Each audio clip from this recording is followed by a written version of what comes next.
Bruchot habaot, ladies. Bruchot hanimtzaot. Thank you so much for coming back again for part 3, our final chapter of the Shalom Bayit series for now.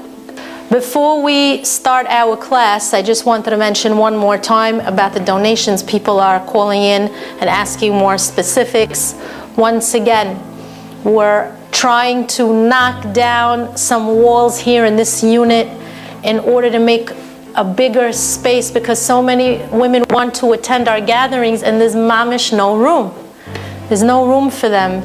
And we want to make more room for gatherings, for parties, for shiurim, for events, for bat mitzvahs, for more occasions. And we need the funding. It's not a lot of money, and I was saying the last couple of times we need either 35 ladies that donate $100 each so we can finish the renovations quicker, or 100 ladies that donate $35. If you want to donate le'ilui nishmat somebody, or for the refuah shalema of someone, or if you want to do it for a zivug agun, it's an excellent opportunity to do that. You are helping me build fortresses. You're helping me knock down temporary walls, kirot, and build chomot through the ladies. Like we said, hashavoi belo isha, hashavoi belo choma. A lady is like the fortress of the house. But she can't be if she doesn't know enough Torah, enough about mitzvot. So we've created this ohel sarah, this tent, and we need to expand it a lot more. So we have an opportunity to reach out to others. So as I said, you could do so by calling in, making your donation by calling into the Ohel Sarah office at 347-430-5700, or log on to www.ohelsarah.com, Sarah's without an H, and make your donation through there. I want to thank you so much in advance. If you've already donated, thank you so much. Ashrechem Yisrael. If you're about to donate, I give you a bracha that Be'ezrat Hashem, as a result of your donation, of your caringness, of your want, of your ratzon to help us, help others, Be'ezrat Hashem, your chomot should be secure. Your wall should always be protected. Your house should always remain intact. Your Shalom Bayit should be amiti. You should have nachat from your children, ledorei dorot. That's enough to get everybody now to donate. So pick up the phone, log on, and please help me help others. Sound like Jerry Maguire. Okay. Anyway, help me, help you, help me, help you. That's in my old days, when I used to watch Hashem Yislach Li. Anyway, so the last time we spoke about the fact that bikur al ken ya'azov ish et aviv et imo v'davak be'ishto ve'ayu levasar echad. Al ken ya'azov, we said that one of the ways that we do the ya'azov part, the leaving, is infrequent visits to our parents and in-laws' home, whether it's for Shabbat or Chagim. Because we said that bikur, which means a visit, sounds very much like the word bikoret, which means criticism. At almost every visit, there is some form of criticism that's going to be made on either side, and it's unhealthy.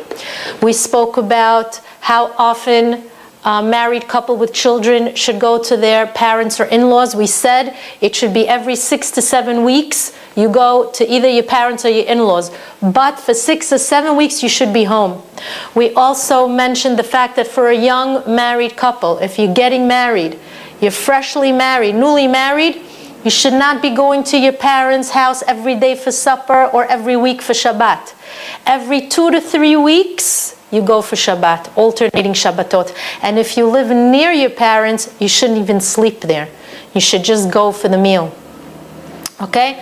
So we left off the last time we got together that Chagim can sometimes be a problem because you're not in the privacy of your own home. You're not in your own space. You're with so many other people, and we took Pesach as an example. that it's very, very, very hard for you to feel comfortable.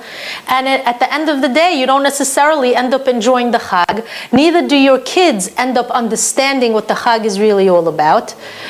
For details, anybody who didn't listen to class number 2 of Meddling Parents, please do. So we're going to continue from that point where some of you think that it's very hard. I think it's very, very hard to be home for Shabbat and the Chagim. It's going to be very lonely. And to that I say, if you feel that you're going to be lonely with your husband and 5 kids, then you could make Pesach at home and invite another couple to your home, or 2 people who need a place for the Chag. And the couple that you invite should not be strangers. Should not be strangers. It should be either a family member or someone that you feel very close to, and then 2 other people that really need a place to be. As a matter of fact, that's what Pesach is really all about. What do we say? Kol dichvin. We open our doors to all those who truly, truly need a place to be. But anyway, ladies, to be very, very honest with you, I've spoken with many parents and in-laws about the Chagim, and they revealed something to me that you should all be aware of and take it to heart. When I asked them, tell me the truth, at your age, when you're already in your 60s, is it really such a pleasure to host so many couples along with their children? You know what most of them answered? Ha'emet, the truth, is that it's very difficult when they come. But it's also difficult for us without them. You hear what they just said? If you're already going to burden your parents by coming over for the Chagim, you should give them some money towards the expenses, or offer to deliver some of the items they need for the Chag on your cheshbon, on your account. What's wrong if you divide the expenses among all the siblings? Some of you can pay for the wine for the Chag, some of you for the meat, some for the chicken, some for the paper goods, some for the lettuce. You know how much money it costs lettuce for Pesach? Some of you for the matzot, which costs a fortune. But you all go to your parents' house for the Chag as if it's a given that they're going to spend all that money. And not only do you leave the bulk of the work to your parents, the bulk of the bill to your parents, but you don't bother to share in that enormous expense of the Chag. Do you think that's fair? You think that's right? Now, of course your parents want you to come, but that's because they don't want to be alone for the Chag. So I have a suggestion that could make everybody happy. My suggestion is, why don't you make Pesach at home and invite your parents to come to you instead? Why not host your parents instead of your parents hosting you all the time? Why not take the burden of hosting off your parents' shoulders once in a while? Maybe it's time that you, the children, should invite your parents and make an effort to host them in the same way that they hosted you all these years. There's nothing wrong with that. When you do that, not only are you making your parents feel special, wanted, and you're giving them a big break, but by hosting your parents, you and your children get the quality time with them in the comfort of your own home. You don't think it's time you hosted your parents for a change? You should know that I recommended this to a lot of people, and when they did it, it worked. Ya'azov ish. Sometimes a visit could lead to criticism, and therefore, although we recommend that your visits are infrequent, we also recommend that during the Chagim, you should try to host your parents and give them a break once in a while. Another point I have to make is that regardless of how difficult things become with your parents, one spouse should never try to disconnect his partner from his parents. This only creates resentment that's going to breed arguments and fights. If you have an extenuating circumstance where the parents are extremely unhealthy, You have to speak with your rabbi or with a marriage counselor about how to deal with such a situation. But in general, in a normal circumstance where there are average conflicts between parents and their children, you don't disconnect your spouse from his or her parents or grandchildren from their grandparents, for that matter. It's a terrible thing to do.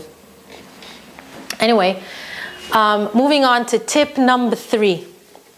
Tip number 3 concerning the idea of Ya'azov Ish. Until now, we spoke about how we involve our parents in our life, which is a no-no. And we gave a few examples of how we do that and how we have to correct it. But now we have to discuss what to do when our parents meddle in our life without us wanting them to, without us asking them to, when they involve themselves in our life just a little too much. What does too much mean exactly? Let's see. Shimon and Miriam are married 2 months now. Let me give you an example of a very unpleasant phone call that Shimon receives from his mother one fine day. She calls him and she says, Shalom, Beni Ayakar. Hello, my dear son. No, how do you feel? He says, Baruch Hashem, I'm doing quite well. And she says, how does it feel to be married? He says, Pseder, it's good. Notice now the questions that Shimon's mother is going to ask that are totally out of place. So Shimon, Echi, how is she? Well, what does it mean, how is she? How could she be? Baruch Hashem, she's alive and well. Odu la Hashem ki tov. La, Shimon, no. I mean, Echi, how is she? Geveret, what exactly do you mean by that question? How do you want Shimon to answer that question? You want him to speak Lashon Hara about his wife? And then there's this question. So, Shimon, tell me, is she geschickt? Does she do things quick or she's slow? What kind of questions do you ask your son about his wife? Is a man allowed to speak Lashon Hara about his wife to anybody? No. When a man speaks Lashon Hara about his wife, it's as if he spoke Lashon Hara about himself. A man should know that preserving his wife's kavod is a reflection of how he's protecting his own honor. When a man speaks negatively about his wife to his parents, to his siblings, or to his friends, he should know that he's shooting himself in the foot. The men out there have to know that. And here's another unpleasant question that a mother asks her son. Tell me, is she clean? Is she clean? I'm sorry to tell you, but all these questions, they're inappropriate and they're insulting. Would any mother-in-law out there want these questions to be asked about her own daughter? No, you wouldn't. So why do you ask those questions about your daughter-in-law? From now on, you should stop asking inappropriate and insulting questions. But here's the worst one. After 3 months of marriage, every mother wants to receive the good news that what? That her daughter is expecting. So she calls her daughter and says, Miriam, how are you, sweetie? How are you? She says, I'm okay, Baruch Hashem, Ima, I'm okay. She says, that's good, but how are you feeling? Ima, I'm good. I said, I'm good, Baruch Hashem. No, Miriam, Bemet, how are you really feeling? Ima, I told you, I'm okay, Baruch Hashem. Tov, okay, Miriam, listen. If you're experiencing heartburn, what works wonders is a glass of warm water with a squeeze of some lemon. But Ima, I don't have heartburn. Oh, come on, how could you not have heartburn? Look, for heartburn, you do what I told you, and if you're feeling nauseous, I'll tell you what else you could do. Miriam catches on and tells her mother, hey, Ima, I'm not pregnant. What? Her mother is shocked. Huh? And then she asks quite an embarrassing question that should never be asked. Miriam, tell me, everything is okay with Shimon? Is something wrong with him? What kind of question is that? Aren't you embarrassed to ask such questions?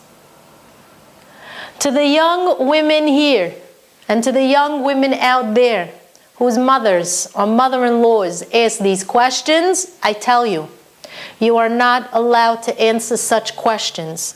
You cannot allow your mother or your mother-in-law to enter a very private area of your life. This is a big time no-no. If your parents ask such questions, you change the subject right away and get off the phone as soon as possible if need be. And by the way, if you think that it's only the parents who have a tendency to ask inappropriate questions or make unsuitable remarks, it's not true. It's not just them. There are sisters-in-law out there who take the liberty of sticking their nose in places where it doesn't belong. I was once somewhere for Shabbat where a bunch of sisters-in-law were sitting together, and one of them walked in, and they all looked at her and they started to whisper, I think Miriam gained a little weight, no? And then they interfere in poor Miriam's life because they wanted to help speed up the process. And they say to her, listen, Miriam, we're all women here, so we could feel free to talk openly. You could feel comfortable to tell us if there are any problems, because if there are, we can help you. Feel free, talk. And then one sister-in-law says, look, if you want to speed up the process, you could do this.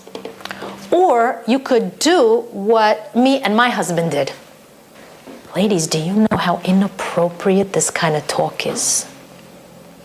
You should know that this kind of talk isn't only inappropriate, it's a little bit repulsive.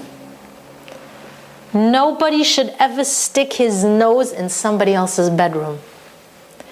If your sister and brother-in-law has a medical issue, they're going to contact a medical expert. I'm not sure why sisters-in-law decided that because they're women, they can talk freely and openly about such matters. These matters aren't modest for you to be speaking about with your friends or your family members. Do you think it's appropriate for you to enter the bedroom of a man and his wife and know what's going on in there? Or lehefech? Or to disclose what takes place in your bedroom? Beshum panim ve'ofen, you should never disclose to your siblings or to your sisters-in-law what goes on in the privacy of your bedroom. And the sisters and sisters-in-law should stop asking inappropriate questions. And I want to tell you something, ladies. Something very important. Do you know what often prevents the reproductive system from functioning correctly? These kinds of questions. Why? Because these kinds of questions, they create stress. And the psychological pressure that's put on you because you're not expecting yet is so strong, that in itself can prevent you from achieving your goal. Your reproductive organs are so sensitive that any stress or pressure, it could cause the entire system to shut down. The more your system shuts down, guess what happens? The more questions you're going to be attacked with, and then it becomes a never-ending cycle where for years you're childless for no medical reason whatsoever. It's all psychological. Family members and friends should stop asking personal questions that can create pressure and defeat the purpose. When the young couple is going to have a baby, then you wish them mazal tov b'sha tova u'mutzlachat. Let's take this a step further. Baruch Hashem, Miriam received the good news from her doctor that she's expecting b'sha'a tova u'mutzlachat. And as the weeks passed, they were able to determine from the ultrasound that she's carrying a little baby boy. Now, in general, I always tell the women that they should try and hold that until the birth to find out the gender of the baby for ayin hara reasons. But in Miriam's case, she couldn't control herself and she asked for the gender of the baby. She was so excited that she couldn't keep it to herself and she shared the news with the family. When everybody heard it's a boy, Miriam started to get phone calls. First, from her father-in-law. Miriam, how are you? Psada, good, Baruch Hashem. It's your father-in-law, Yehoshua. You know that Yehoshua is a good name, no? I don't know if you know this, but Yehoshua was the leader after Moshe Rabbeinu, and he conquered Eretz Israel. If you want, I give you permission to call the baby Yehoshua.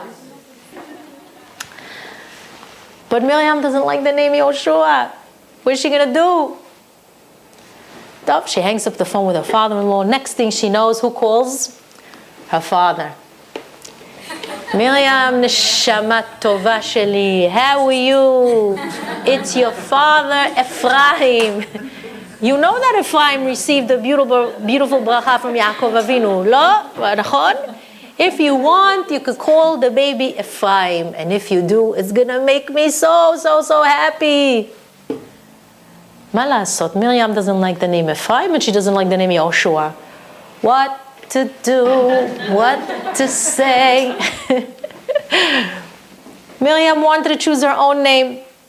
Something that personifies the parasha or the season that her son is going to be born in. A name that she felt resonated with her. Maybe a name that she felt would be good for the baby. But her parents drove her crazy. Ladies, in general, you should know that there's no obligation whatsoever to name your children after your parents. Miriam and Shimon have to decide together what they want to name their baby. And I want the men out there to know that it's very important for the wife to have a say in the baby's name. Why? Well, besides the fact that she carried the child in her womb for 9 months and suffered through the pregnancy and through the labor and birth, your wife is an equal partner when it comes to naming that child. As a matter of fact, the Gemara says, Shem ha'adam nevu'ah ktana. When parents name their children, it's as though HaKadosh Baruch Hu provides them with a small window, a small glimpse into the world of prophecy in order for them to be able to name that baby. And that name is going to be the one that's going to fortify that child with the strengths and the ma'alot and the characteristics to be able to serve HaKadosh Baruch Hu and accomplish his mission in this world. So you should know that when you name your child, both you and your husband have to sit down, benachat ruach, and together you have to settle on a name that you feel fits, first of all, the time period that your child was born in, or a name that you feel is going to provide that child with strengths and abilities. Not only that, but it's better to think about the names once the child is born. Because sometimes you hold the baby in your arm and you can see from this baby what name would best suit this child.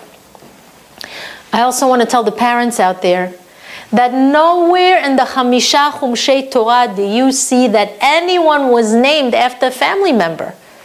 It's very interesting. Yaakov didn't name any of his children after Abraham, his grandfather, or his father Yitzchak.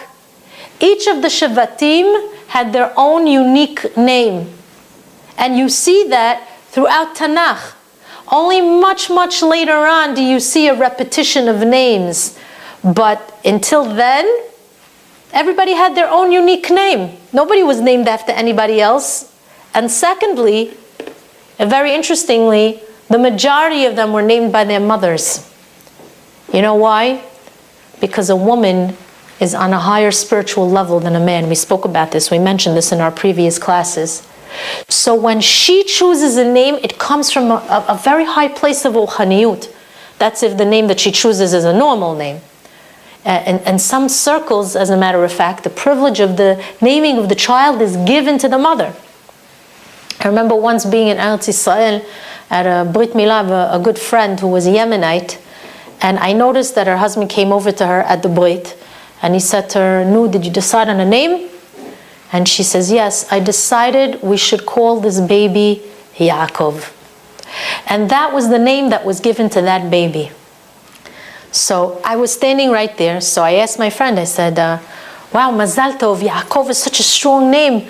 Who did you name him after?" And she said, "Yaakov Avinu." So I said, "Oh, not after a family member?" And she says, "No." So I said, "How did you come to this name?" She says, "Ever since this child was born, the name Yaakov kept popping into my head. So I decided that if this is the name that keeps coming down to me from Shamayim, that's the name that best suits this baby." You hear this? And at that same Brit Milah, we were all sitting at a table with my Rabanit and everybody, and we were talking about names, the naming of the babies. And the Rabanit revealed to us that a very interesting story happened when one of her sons, Yosef, was born. She said that she and the Rav decided to name that baby Yosef. And they didn't share that information with anybody. At the Brit Milah, her older son, Shalom, who was 7 years old at the time, his teacher approached the Rabanit at the baby's Brit Milah, and she approached the Rabanit and she said, "Wow, you named your little baby Yosef? You know, your son Shalom kept walking around the classroom saying, 'The little baby is going to be named Yosef. I have a little brother and his name is Yosef.'" And then the teacher says, "And I assumed that maybe he heard you and the rabbi talking about the name, and that's why he kept telling us in the classroom that the baby is going to be Yosef." So the Rabbanit tells the teacher, "Actually, no, we never spoke about that name in front of him. My husband and I spoke about it privately, and we decided on the name Yosef, but it's very interesting that you're telling me this, because this little boy, my son, did not know a thing." So the Rabbanit went over to this little Shalom on that day, and she said to him, "Shalom, why did you go around school telling everybody that the baby was going to be Yosef? Who told you that that was going to be his name?" And he said to her, "Because Eliyahu HaKatan told me that that was going to be his name." Who was Eliyahu HaKatan? It was a little boy in his class. But we all know that it was a message from Eliyahu HaGadol. You hear this amazing story? The point is that very often a mother has an instinct about the name of a baby, and the father should allow that instinct to express itself through the child. I also want the parents to know that you don't need anybody named after you, because the fact that you have descendants who are going to continue your legacy and follow in your ways is the greatest form of kavod you could ever receive. This is your greatest accomplishment. You don't need more than that. And you don't need your children, the grandchildren, to be named after you. But not only that, quite often, after a baby is born, there's always the argument of who the sandak is going to be. This is an extremely difficult battle for some of you, I know. So let's discuss the halacha first. According to the minhag of the Sfaradim, I don't know how it is by the Ashkenazim, by the birth of the first male child, because of kibud av va'em, your husband's father receives the kavod of being the sandak, the first baby boy. By the birth of a second baby boy, your father, the father of the wife, the father of the mother of the baby, is given the kavod of being the sandak. And if you have a third male that is born, who becomes the sandak? Chachamim say, your husband himself should be the sandak. Now, it goes without saying that this is the order of sandakut if the people involved are all good, upstanding Jews who keep Torah and mitzvot. If the sandak is not a shomer Torah or mitzvot, if he's a mechalel Shabbat, or worse, he should not be the sandak of that baby. Instead, you should find a worthy and righteous person, perhaps your rabbi or some important Torah figure, and that's the man who should be honored with sandakut. Why? Because it's brought down in many, many sfarim that whoever sits on that chair holding the baby during the brit, this man's influence penetrates the baby and can affect the baby for the good and not so good. But in general, if the fathers on both sides, meaning the grandfathers, yes, on both sides, are religious and devout Jews, then they become the sandakim of the baby. And if the father himself is also a righteous Jew, he becomes the sandak of the third son. Not only that, but the Zohar HaKadosh tells us that it's a tremendous thing to sit as the sandak. Because whoever is sandak, all his averot, if he has any, are erased completely. The man who is sandak, you hear this, and just spent 15 minutes sitting on Eliyahu Hanavi's chair, walks away as if he just spent the entire Yom Kippurim fasting and praying. Hafla v'fele. This is why we have a minhag, by the way, that we ask the sandak for a bracha after the brit, because receiving a bracha from somebody who is now free of sin, that's the greatest blessing a person could receive. But why is it that if a sandak sits on that chair holding the baby, it's a kapara for all his avonot and he's cleansed of all his sins? Ladies, you got to listen to this one now.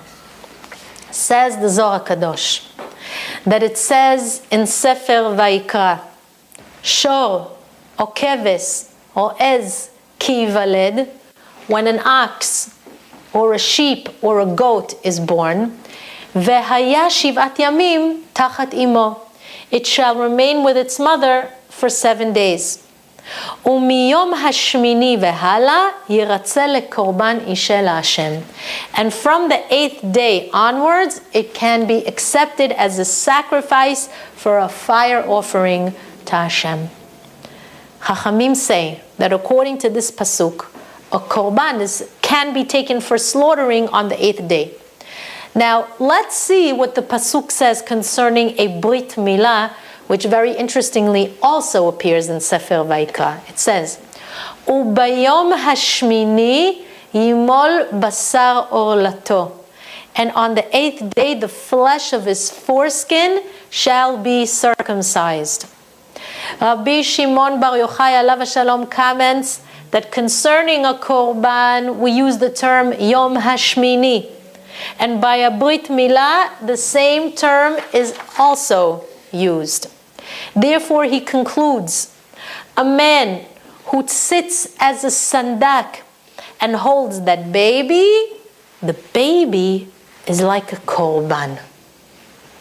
If the baby is like a korban, then the knees of the sandak on which the baby rests is considered like the mizbeach, like the altar. A mizbeach can only bring about atonement if the mizbeach is tahor, if it's pure.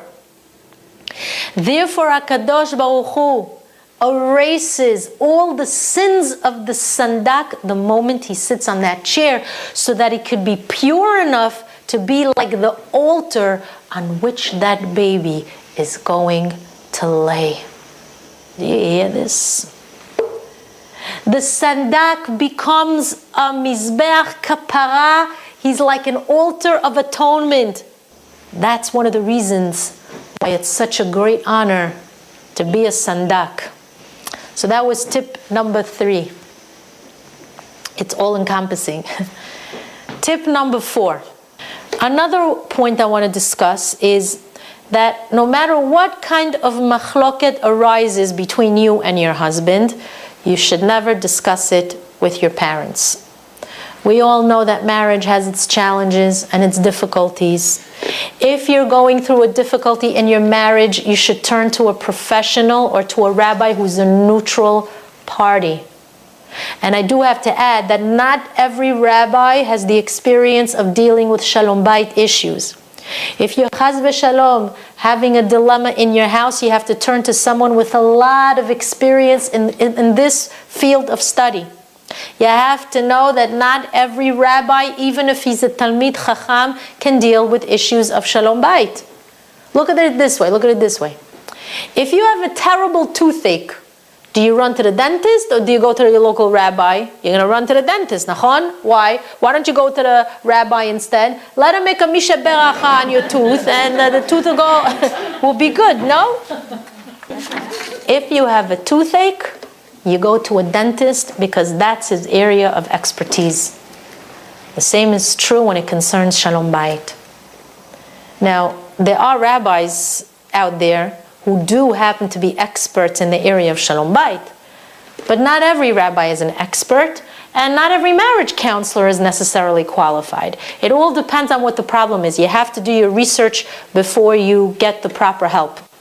The point is that you don't discuss marital issues with friends or family members unless there's an extenuating circumstance of abuse. So, barring any mitigating situation, you discuss marital issues with a professional, because you have to remember that if you discuss any deficiency that your partner has with your parents, they'll never see him in the same light again, even if he works on that problem and resolves the issue. And that's because it's very difficult for parents to take a neutral stand when it concerns their own children. You have to remember that. I want to add one last thing. To all the women out there, please make sure before you get married, before your daughters get married, that the husband has a rabbi who he holds from, listens to, and is guided by. You cannot have a healthy spiritual marriage without rabbinical guidance. Many problems arise in a marriage because the husband doesn't have the proper hadracha. Make sure that the rabbi that you and your husband choose is a man that your husband admires, somebody he trusts as a yareh shamayim, somebody that he would listen to if he's instructed.